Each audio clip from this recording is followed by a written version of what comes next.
आणि आता या बुलेटिनमध्ये बघूयात बातमी 36 जिल्ह्यांची वेगवान स्वरूपात। मध्य महाराष्ट्रात बहुतांश ठिकाणी आज पावसाची जोरदार हजेरी लागणार असून मराठवाडा विदर्भात सुद्धा वादळी वाऱ्याच्या पावसाची शक्यता आहे। पुढचे 3 ते 4 दिवस विदर्भात मुसळधार पाऊस राहणार असल्याचं हवामान विभागानं म्हटलंय। गेल्या काही दिवसांपासून मुंबई शहर आणि उपनगरात पावसानं दांडी मारली। मुंबईची आर्द्रता अधिक नोंदवली जाते, त्यामुळे मुंबईकर उकाड्यानं हैराण झालेत। हवामान खात्यानं 20 जून नंतर मुंबईत मान्सून पुन्हा सक्रिय होईल असा अंदाज वर्तवलाय। पूर्णा नदीच्या पाणलोट क्षेत्रात झालेल्या पावसामुळे हातनूर धरणातील पाणी पातळी वाढल्यानं 2 दरवाजे अर्ध्या मीटरनं उघडण्यात आलेत। तापी नदीत पाण्याचा विसर्ग करण्यात आला। शहराला पाणी पुरवठा करणाऱ्या नदीतील बंधारा सुद्धा ओव्हरफ्लो झालाय। यंदाच्या पावसाळ्यात तापीला आलेला पहिला पूर पाहण्यासाठी भुसावळकरांनी गर्दी केली। नवी मुंबई कृषी उत्पन्न बाजार समितीत भाजीपाल्याचा तुटवडा निर्माण झालाय। भाज्यांनी शतक पार केलं असून भाज्यांची किरकोळ मार्केटमध्ये 250 ते 280 रुपये किलो दरानं विक्री होतीये। वाटाणा, गवार, घेवडा, टोमॅटो आणि दोडक्यानं सुद्धा किरकोळ मार्केटमध्ये 100 ओलांडली आहे। सध्या टोमॅटोला चांगला बाजारभाव मिळत असून त्यामुळे शेतकऱ्यांमध्ये समाधानाचं वातावरण आहे। जुन्नरच्या नारायणगाव उपबाजारात टोमॅटोची आवक घटल्यामुळे 20 किलोच्या एका कॅरेटला 700 रुपयांच्या वर उच्चांकी दर मिळतोय। कोल्हापूर बाजार समितीत बिगर हंगामी गुळाची आवक मर्यादित असली तरी 15 दिवसांपासून गुळाचे दर 3600 ते 4100 रुपये प्रति क्विंटलवरती स्थिर आहेत। जिल्ह्यामध्ये गुराळांमधूनच एक दिवसाआड गुळाची 40 ते 50 गाड्या आवक बाजार समितीमध्ये होतीये। देशामध्ये जून महिन्यातील सरासरीपेक्षा 20% कमी पाऊस झालाय, त्यामुळे कृषी क्षेत्राची चिंता वाढली आहे। कारण या पावसावरती बळीराजा अवलंबून असतो, परंतु आता पेरणी करायची की नाही या द्विधा मनस्थितीमध्ये शेतकरी अडकलाय। रब्बी हंगामात हरभऱ्याच्या उत्पादनात घट झाल्यामुळे देशात हरभरा आणि हरभरा डाळीची टंचाई जाणवतेय। देशांतर्गत बाजारातील मागणी आणि पुरवठ्याची साखळी सुरळीत करण्यासाठी केंद्र सरकार ऑस्ट्रेलिया आणि टांझानिया इथून हरभरा आयात करणार आहे, तर ऑस्ट्रेलियातून सर्वाधिक आयातीची शक्यता आहे। कझाकिस्तानमध्ये साखर निर्यातीवरती तात्पुरते निर्बंध लागू करण्यात आले आहेत। हे अस्थायी निर्बंध 31 ऑगस्ट 2024 पर्यंत सुरू राहतील असं निवेदनात म्हटलंय। उन्हाळ्यात साखरेची वाढलेली देशांतर्गत मागणी, औद्योगिक ग्राहकांकडून सुद्धा वाढलेली मागणी, त्यामुळे साखर निर्यातीवरती तात्पुरती बंदी घालण्याचा निर्णय घेण्यात आलाय। यंदा जून महिन्यामध्ये आशियाई देशांनी प्रखर उन्हाळ्याचा अनुभव घेतलाय। संयुक्त राष्ट्रांच्या विकास कार्यक्रमाच्या माहितीनुसार जूनच्या पहिल्या आठवड्यात राजधानी दिल्लीमध्ये 50, पाकिस्तानमधील सिंध प्रांतात 52 आणि फिलिपिन्समध्ये 53 अंश सेल्सिअस इतक्या उच्चांकी कमाल तापमानाची नोंद झाली आहे। पुणे शहर ग्रामीण लोहमार्ग पोलीस दल तसंच कारागृह विभागातील 1219 पदांसाठी तब्बल 1,81,769 उमेदवारांनी अर्ज दाखल केलेत। पुणे पोलीस दलाचे शिवाजीनगर पोलीस मुख्यालय आणि पाषाण रस्त्यावरील ग्रामीण पोलिसांचे चव्हाणनगर येथील मुख्यालय आणि खडकीतील लष्कराच्या दारुगोळा कारखान्याच्या मैदानावरती मैदानी चाचणी पार पडणार आहे। राज्यभरात पोलीस भरती सुरू होत असून बँड्समन या पदासाठी सर्वाधिक स्पर्धा आहे आणि या पदाच्या एका जागेमागे 781 उमेदवार स्पर्धेत आहेत। राज्यातील पोलीस भरती बुधवारपासून सुरू होत असून सुरुवातीला मैदानी चाचणी आणि नंतर शारीरिक चाचणी आणि नंतर लेखी परीक्षा होणार आहे। यंदा सुद्धा अवघ्या काही हजार जागांसाठी लाखो उमेदवार स्पर्धेत आहेत। शासकीय अधिकारी आणि कर्मचाऱ्यांचं निवृत्तीचं वय 58 वरून 60 केलं तर शासकीय नोकर भरतीला खीळ बसेल आणि त्याचा फटका राज्यातल्या तरुण बेरोजगारांना बसेल, अशी भूमिका मांडत शासकीय कर्मचाऱ्यांचं निवृत्तीचं वय वाढवण्यास स्पर्धा परीक्षांची तयारी करणाऱ्या विद्यार्थ्यांचे प्रतिनिधित्व करणाऱ्या स्पर्धा परीक्षा समन्वय समिती तसंच स्टुडंट्स राईट असोसिएशनच्या संघटनांनी विरोध केलाय। तुळजाभवानी मंदिर संस्थान कार्यालयातून महत्त्वाच्या संचिकाच गायब असल्याची न्यूज 18 लोकमतला माहिती मिळाली आहे। मंदिरातील सुरक्षेच्या आणि गैरव्यवहाराच्या अशा महत्त्वाच्या 50 पेक्षा अधिक संचिका गायब झाल्याचं प्रकरण उघड झालं होतं। याबाबत समितीने दिलेल्या अहवालातून ही बाब समोर आली आहे। मागील 2 वर्षांपासून हा अहवाल दडवून मंदिर संस्थान नेमकं कुणाला पाठीशी घालते असा प्रश्न पुजारी मंडळाचे माजी अध्यक्ष किशोर गंगणेंनी केला। कोल्हापुरात शक्तीपीठ मार्गाला विरोध वाढू लागलाय। या मार्गाविरोधात शेतकरी एकवटणार आहेत। राज्यभरातील 12 जिल्ह्यांमधून हा शक्तीपीठ महामार्ग जाणार असून या महामार्गासाठी राज्यातील 27,000 हेक्टर जमिनी अधिग्रहित करण्याची योजना आहे आणि या मार्गाला विरोध करण्यासाठी मोर्चाचं आयोजन करण्यात आलंय। या मोर्चेकऱ्यांना पोलिसांनी नोटिसा बजावल्यात। ठाणे शहरातील अतिधोकादायक इमारतींचा वीज पाणी पुरवठा खंडित करण्यात आला असून मलनिस्सारण वाहिन्या देखील तत्काळ तोडून टाकण्याची कारवाई पालिकेनं सुरू केली आहे। महापालिका आयुक्त सौरभ राव यांच्या आदेशानंतर पालिकेच्या सहाय्यक आयुक्तांनी कारवाईचा बडगा उगारलाय। देशातील प्रमुख 7 महानगरांमध्ये गेल्या 2 वर्षात घरांच्या किमतीत सर्वाधिक सुमारे 13% वार्षिक वाढ झाली आहे।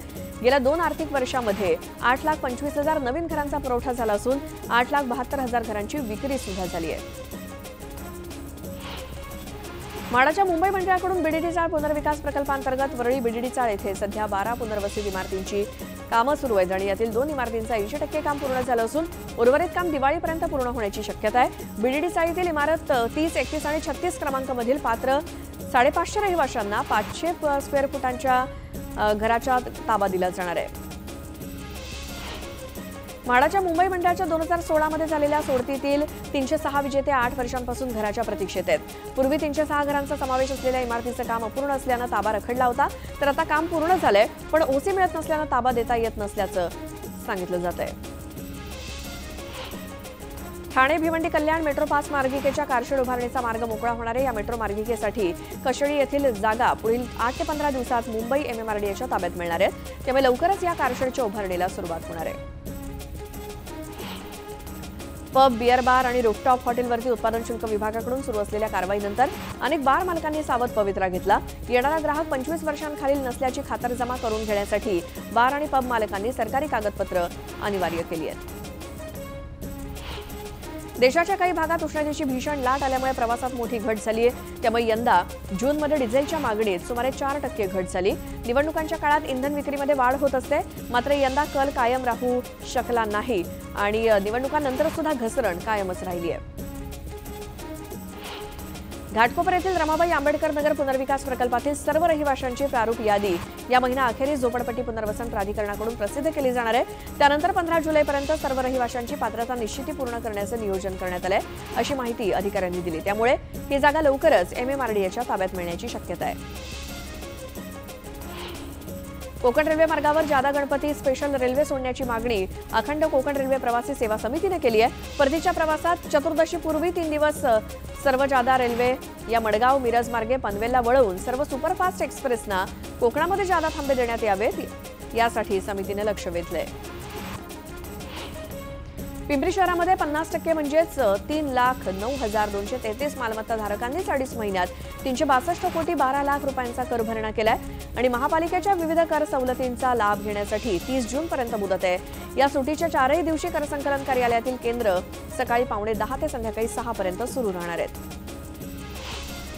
राज्य मंत्रिमंडळाची दुपारी बैठक पार पडणार आहे। या बैठकीत मराठा कुणबी आरक्षणाबाबत चर्चा होण्याची शक्यता वर्तवण्यात आली आहे। शंभूराज देसाई सगळे सोयरे आणि जुन्या कुणबी नोंदीबाबतचा अहवाल मांडणार आहेत। मनोज जरांगे पाटील यांनी दिलेल्या सूचनांवरती मंत्रिमंडळ बैठकीत चर्चा होणार आहे। छत्रपती संभाजीनगरातील सिल्लोड शहरामध्ये एका इलेक्ट्रिकच्या दुकानाचं शटर तोडून चोरट्यांनी 1,67,000 रुपयांचा ऐवज लंपास केल्याची घटना समोर आली। दुकानात चोरी करताना 3 चोरटे सीसीटीव्ही कॅमेऱ्यात कैद झालेत। दरम्यान पोलिसांनी चोरट्यांविरोधात गुन्हा दाखल केला। छत्रपती संभाजीनगरात सोयगाव तालुक्यातील पळसखेड गावालगत असलेल्या नदी नाल्यातून मासे पकडून खाल्ल्यानं एका कुटुंबातील 3घांना विषबाधा झाली आहे। त्यांच्यावर वेळेत खासगी रुग्णालयात उपचार सुरू केल्यानं त्यांचा जीव वाचलाय। काँग्रेस नेत्या प्रियंका गांधी केरळच्या वायनाड लोकसभा मतदारसंघातून पोटनिवडणूक लढवणार आहेत। राहुल गांधींनी रायबरेलीला झुकता माप देत वायनाड लोकसभा मतदारसंघाचा राजीनामा देण्याचा निर्णय घेतला, त्यामुळे वायनाडमध्ये पोटनिवडणूक होणार असून प्रियंका गांधी वायनाडची पोटनिवडणूक लढवणार आहेत।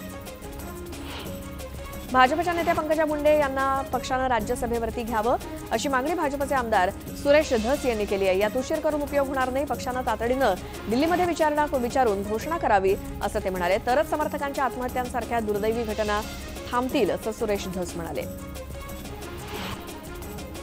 कोकण विभाग पदवीधर मतदारसंघ प्रचार आणि प्रसार नियोजन करण्यासाठी चिपळूणमध्ये रवींद्र चव्हाण यांच्या उपस्थितीत बैठक झाली। यावेळी रत्नागिरी, सिंधुदुर्ग, रायगड, ठाणे, पालघर या 5 जिल्ह्यातील कोकण विभागातील महाराष्ट्र राज्य शिक्षक परिषदेचे पदाधिकारी आणि कार्यकर्ते उपस्थित होते। निरंजन डावखरे पहिल्या फेरीत सहज विजयी होतील असा दावा रवींद्र चव्हाणांनी केला। छगन भुजबळांच्या नाराजीच्या चर्चांवर राष्ट्रवादीचे प्रवक्ते अमोल मिटकरी यांनी भाष्य केलं। जाणीवपूर्वक भुजबळांबाबत अपप्रचार सुरू असून भुजबळ नाराज नाहीत, त्यामुळे इतरांनी खुश होण्याचं काही कारण नाही असं म्हणत अमोल मिटकरी यांनी विरोधकांना टोला लगावला। बीडचे पालकमंत्री धनंजय मुंडे यांच्या उपस्थितीत जिल्हा नियोजन समितीची बैठक पार पडली आणि या बैठकीला खासदार बजरंग सोनावणे, सभेच्या खासदार रजनीताई पाटील आणि जिल्ह्यातील सर्व आमदार यांची उपस्थिती होती आणि आज 484 कोटी रुपयांचा बीड जिल्ह्याचा नियोजन विकास आराखडा काल तयार करण्यात आला। नवनिर्वाचित खासदार बजरंग सोनावणे यांनी आज शेतकऱ्यांच्या बांधावरती जाऊन शेतकऱ्यांच्या समस्या काल जाणून घेतल्या। स्वतः चाळ्यावरती मूठ धरून त्यांनी पेरणी केली आणि जिल्हा नियोजन बैठकीला जात असताना बजरंग सोनावणे यांनी रामगडाच्या पायथ्याला आपलं वाहन थांबवून शेतकऱ्यांसोबत प्रत्यक्ष संवाद साधला. शेतकऱ्यांच्या धोरणासंदर्भात सरकार काहीच करत नाही असा आरोप खासदार बजरंग सोनावणे यांनी केलाय. बीड जिल्ह्यातील शेतकऱ्यांची पीक विम्याची रक्कम विमा कंपन्यांकडे थकीत आहे आणि त्या संदर्भात सरकार आणि कृषी मंत्री काय करतायत असा सवाल बीडचे खासदार बजरंग सोनावणे यांनी केला. निवडणुकीतील पराभवाच्या धक्क्यानं खचून निराशेतून आत्महत्या केलेल्या पांडुरंग सोनावणे यांच्या कुटुंबियांची पंकजा मुंडेंनी भेट घेतली. कुटुंबियांचं सांत्वन करत त्यांना धीर दिला. पंकजा मुंडे यांच्या पराभवामुळे 9 तारखेला पांडुरंगनं आत्महत्या केली होती. फक्त पंकजा मुंडेंचा पराभव जिव्हारी लागल्यानं कार्यकर्त्यांनी आत्महत्या केली नाही, तर पंकजा मुंडेंचं राजकीय भविष्य काय असेल याच्या काळजीपोटी आत्महत्या झाल्याची प्रतिक्रिया प्रकाश महाजन यांनी दिली. निवडणुका येतील आणि जातील, मात्र आयुष्य एकदाच आहे, त्यामुळे कोणी टोकाचं पाऊल उचलू नये असं आवाहन प्रकाश महाजन यांनी केलं. पंढरपूरच्या करमाळा शहरात मुसळधार पाऊस झाला. पावसामुळे करमाळा शहरातील जनजीवन विस्कळीत झालं असून नाले तुंबल्यानं पाणी रस्त्यावरती आलं. त्यामुळे आता वाहनधारकांना त्रास सहन करावा लागत असून पाण्यातून वाट काढत वाहनधारक प्रवास करतायत. बुलढाणा जिल्ह्यातील सिंदखेड राजा, खामगाव, शेगाव आणि नांदुरा तालुक्यातील पावसाच्या सरी कोसळल्यात आणि या पावसामुळे शेतात पाणी साचलंय, तर वातावरणात गारवा निर्माण झाल्यानं उकाड्यापासून नागरिकांना दिलासा मिळाला. पुण्यामध्ये तासभर झालेल्या मुसळधार पावसानं रस्ते जलमय झाले. मीना नदीच्या पुलावरती गुडघाभर पाणी साचलं, तर वारुळवाडीच्या नवीन रस्त्याचं गटार काम पूर्ण न झाल्यानं कॉलेज रोडवर सुद्धा मोठ्या प्रमाणात पाणी साचलं. त्यामुळे वाहन चालकांना मोठी कसरत करावी लागते.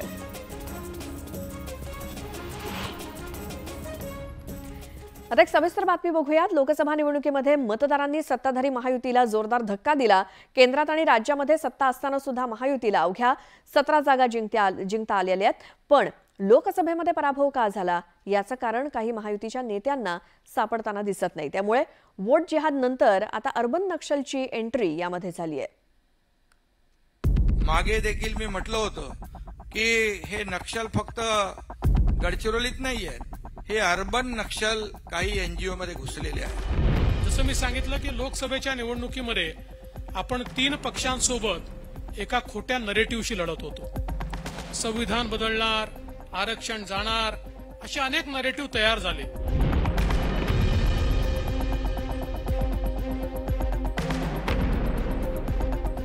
लोकसभा निवडणुकीच्या निकालानंतर आता महायुतीकडून पराभवाच्या कारणांचा शोध घेतला जातोय.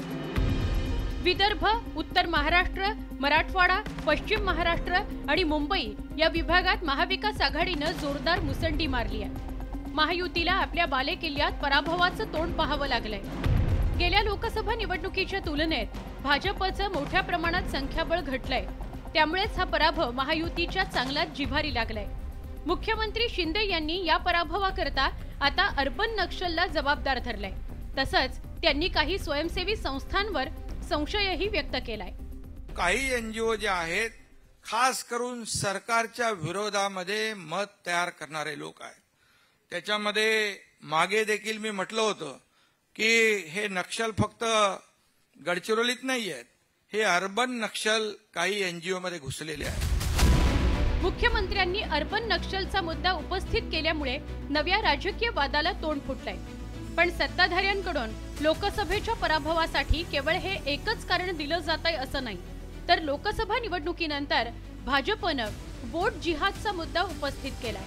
मुस्लिम समाजानं महाविकास आघाडीला एकतर्फी मतदान केल्याचा दावा भाजप नेते किरीट सोमय्या यांनी नुकताच केलाय. उद्धव ठाकरे यांच्या समर्थनार्थ वोट जिहाद, बांगलादेशींनी केलेलं मतदान याच्या संदर्भात मी आवाज उठवला. लोकसभा निवडणूक प्रचारातही कथित वोट जिहादचा मुद्दा गाजला होता. पंतप्रधान नरेंद्र मोदींनी कल्याणच्या प्रचार सभेत वोट जिहादवरून इंडिया आघाडीवर घणाघाती टीका केली होती. काँग्रेस हिंदू आणि मुस्लिमांसाठी स्वतंत्र अर्थसंकल्प करणार असून त्यामध्ये मुस्लिमांना अधिक वाटा देण्याची काँग्रेसची खेळी असल्याचा पंतप्रधान नरेंद्र मोदींनी आरोप केला होता.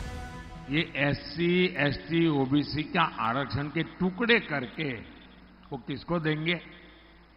किसको देंगे? वही खेल करेंगे कि मुसलमान वोट देता है, मुसलमान को दो.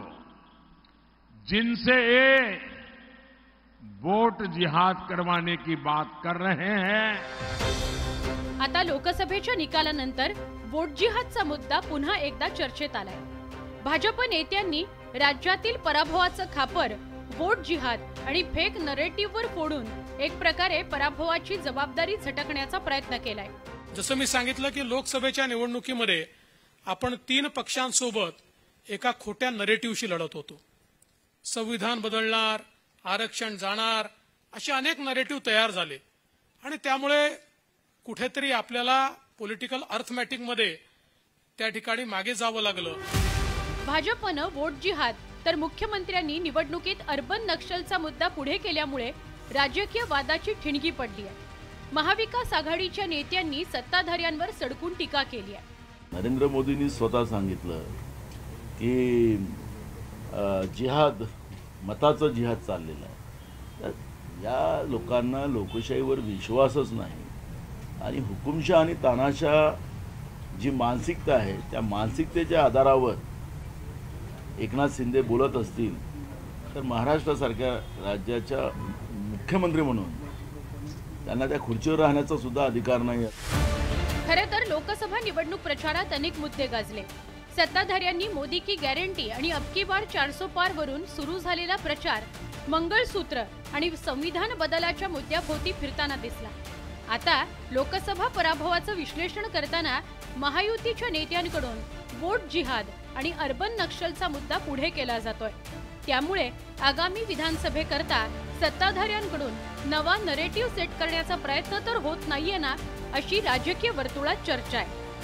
Bureau report, news 18 Lokmat.